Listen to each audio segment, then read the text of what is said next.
Buenas tardes, mi nombre es Diana Guerrero Martínez. Actualmente curso la maestría de Administración y Políticas Públicas con enfoque en gestión gubernamental y el tema de este video es la ciencia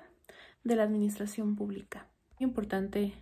abordar y reflexionar este tema de la administración pública, no solo de manera local o municipal tal vez, o nada más en nuestro territorio mexicano, sino abarcando ya territorio como lo que es América Latina, como lo que es un contexto mundial. Porque, bueno, hoy en día, a mi consideración, estamos viviendo una crisis política, económica, social, cultural en todos los países del mundo. Ya no solo proyectándolo un poquito a América Latina, sino que ya nos estamos dando cuenta que en este mundo globalizado en el cual nosotros ya vivimos, ya esos problemas políticos o sociales ya no conocen barreras. Ya hay repercusiones en los diferentes países del mundo por una toma de decisiones políticas que muchas veces ciertos países, por ejemplo México, ni siquiera está inmiscuido, que ni siquiera hubo una oportunidad de negociar, de intervenir directamente, pero que aún así nos repercuten. Entonces todo esto está basado a lo que es la globalización como tal. Y si ya nos enfocamos en un contexto de lo que es una nueva gestión política o pública, en este caso yo creo que es muy importante conocer acerca de los antecedentes que ya tenemos como tal, como lo que hemos visto a lo largo de esta materia, los diferentes sistemas económicos políticos, algunos conocimientos que ya tenemos con la experiencia de nuestra vida, etcétera. Entonces, este video va a tratar más que nada de desglosar de una manera muy general los diferentes sistemas políticos que tenemos y trataré un poco de enfocar lo que es América Latina y cuáles son los pros y los contras, que ahorita yo veo un poquito más de contras y se lo explicaré en el video, de por qué cierto tipo de sistema social no está funcionando en nuestra sociedad latinoamericana. En el mundo conocemos tres tipos de sistemas económicos políticos, que es lo que llamamos como sistema capitalista, sistema socialista o sistema mixto. En primer lugar, el sistema capitalista o de libre mercado es aquel en el cual los individuos tienen una mayor libertad de mercado, su mismo nombre lo dice. ¿Esto qué quiere decir? Que van a poder dentro de los mercados como tal, mercado que decimos, transacciones de dinero y bienes y servicios unos con otros, en el cual el gobierno va a tener una mínima intervención, es decir, solamente va a ser árbitro, no va a poner tarifas, no va a imponer cierto tipo de impuestos que en un sistema como lo que sería el sistema socialista, por así decirlo, impondría, que es algo que vamos a ver. Aquí en el sistema capitalista no están lo que son los llamados impuestos progresivos. Entonces, como el gobierno tiene una cierta limitación respecto a lo que es su intervención dentro de lo que es este mercado y la forma en la cual se organiza la sociedad,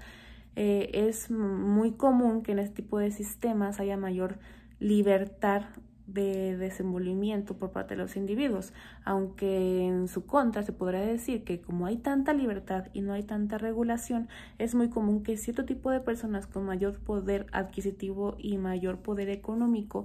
tengan un aprovechamiento por sobre aquellos que no lo tienen. El segundo sistema es el sistema que es socialista como tal. Fue propuesto por Carlos Marx y Friedrich Engels, en el cual una de sus principales bases es que la colectividad en sí va a ser la que va a tomar las decisiones como tal. Aquí, al contrario de lo que es el capitalismo, el individuo no puede existir por sí solo, sino que tiene que estar agrupado en una sociedad, en una comunidad como tal y aportar a esa misma comunidad como tal.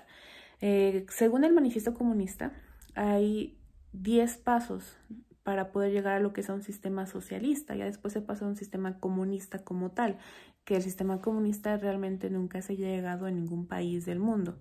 En estos 10 pasos socialistas como tal, abreviándolos, el Estado como tal va a tener una fuerte intervención dentro de lo que es esta sociedad, va a regular todo lo que se hace dentro de esa sociedad, va a establecer lo que son límites, precios, impuestos como tal, y toda la colectividad tiene que aportar lo que le corresponda de igual manera que todos los demás, y va a ser visto por la ley y por ese gobierno como un igual. Aquí no hay clases sociales, aquí independientemente de que se dedique un individuo u otro, es prácticamente la misma aportación que tienen que dar a ese gobierno y van a recibir la misma cantidad como tal. El tercer sistema político-económico sería lo que llamamos como el sistema mixto como tal. Este sistema agarra características tanto del sistema capitalista como del sistema socialista, los junta para poder llevar lo que es una regulación de lo que es todos los quehaceres de una sociedad en concreto, pero al mismo tiempo se le da cierto tipo de libertad para poder realizar cierto tipo de actividades, obviamente todo bajo el marco normativo como tal. Este tipo de sistemas casi siempre, al menos aquí en América Latina, se siguen bajo lo que es este sistema de leyes o sistema legislativo llamado positivismo francés como tal, en el cual impera mucho el llamado principio de legalidad. Este principio de legalidad que dice que los particulares van a poder hacer todo aquello que la ley no les prohíba y que las autoridades van a hacer solo lo que la ley les faculte. Entonces, este principio ayuda a regular como tal lo que es tanto al gobierno y los servidores públicos, las personas que están al servicio público de una comunidad, y también regula a los particulares para no poder hacer acciones que violenten los derechos de otros ciudadanos como tal. Yo creo que uno de los grandes problemas a nivel latinoamericano que existe en nuestros países, ¿por qué tanta hambruna, por qué tanta inseguridad, por qué tanta inestabilidad social? Creo que se debe a una serie de elementos que más adelante voy a describir, que desde que fuimos colonia española hasta antes de la misma conquista, venimos trayendo como tal. Cuando fue la conquista, cuando llegó a Cristóbal Colón como tal, se cree que trajo una visión un poquito más occidental, la famosa visión occidental. Se cree que Cristóbal Colón la trajo de España. Se cree que trajo principios judeo-romanos, valores greco-romanos como la libertad, los derechos humanos, el individualismo, la propiedad privada, etc. Cosa que pues realmente no es así, desde que nosotros fuimos colonia española hasta antes de esta misma conquista, los pueblos indígenas como tal, los mayas, los mexicas, los aztecas como tal, que es igual que los mexicas,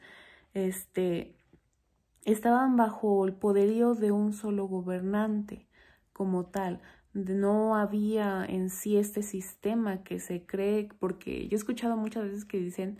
que los indígenas como tal tenían demasiada libertad, que era un buen sistema político, que todos vivían en armonía, y cosa que no era cierto como tal, porque todos le tenían que pasar cuentas a lo que es a un feudo, cosa que España en el momento de la conquista también vivía en ese momento. Entonces el hecho de que digan que nuestros antecedentes vienen desde España, que esa visión occidental la trajeron los españoles con Cristóbal Colón, no es cierto como tal. Entonces, hay un apartado, una obra de José Ortega y Gasset, que se llama España invertebrada, que explica esto que acabo de decir como tal, de que se cree que los españoles vienen a reivindicarnos, cosa que no es cierto. En España también había demasiados problemas políticos. Y pues en sí, cuando llegaron aquí a Latinoamérica, a lo que hoy conocemos como Latinoamérica, no fue difícil para ellos poder llevar a cabo la conquista. ¿Por qué? Porque ya era un sistema muy parecido al que nosotros teníamos. Quisiera mencionar a un autor con su obra que se llama Rumbo a la Libertad. Se llama Álvaro Vargas Llosa. Él en esta obra como tal se obsesionó con este hecho de por qué no salíamos de la pobreza, por qué las políticas públicas no funcionaban como deberían de funcionar, a pesar de que se apostaba mucho por ellas, que se hacía con muchísimo estudio de las masas, etc. Entonces, en esta obra como tal, él menciona lo que son 5 principios de opresión como tal, empezando desde América precolombina, que es lo que yo mencionaba, de la llegada de los españoles o hasta antes de la llegada de los españoles como tal, hasta 2021. Si nosotros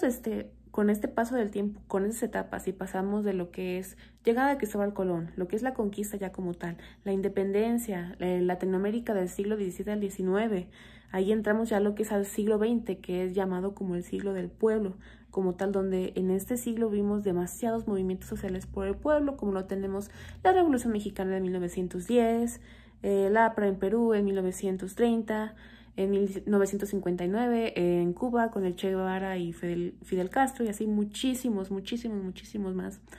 que son movimientos sociales en el cuales se quiere llegar a un cambio por el pueblo y para el pueblo, y llegamos al siglo XXI y eso no ha pasado. Entonces, dentro de este estudio que hace Vargas, mencionan lo que son 5 principios, que tenemos el corporativismo como tal, el mercantilismo estatal, tenemos lo que son los privilegios, la transferencia de riquezas y las leyes politizadas. Yo creo que dentro del tema de la administración pública hay muchísimo que abarcar. Creo que hay muchísimas opiniones. En este video lo quise enfocar un poquito más a los problemas actuales que tenemos dentro de nuestro país, de México, que no está muy aparte de los demás. Creo que tenemos características muy similares con nuestros países, somos una sociedad muy parecida a otras. Entonces, yo creo que una de las formas para poder realmente crear un cambio como tal es dejar de buscar esos caudillos o ese grupo de personas que nos va a salvar. No, yo creo que aquí lo importante es individualizarnos,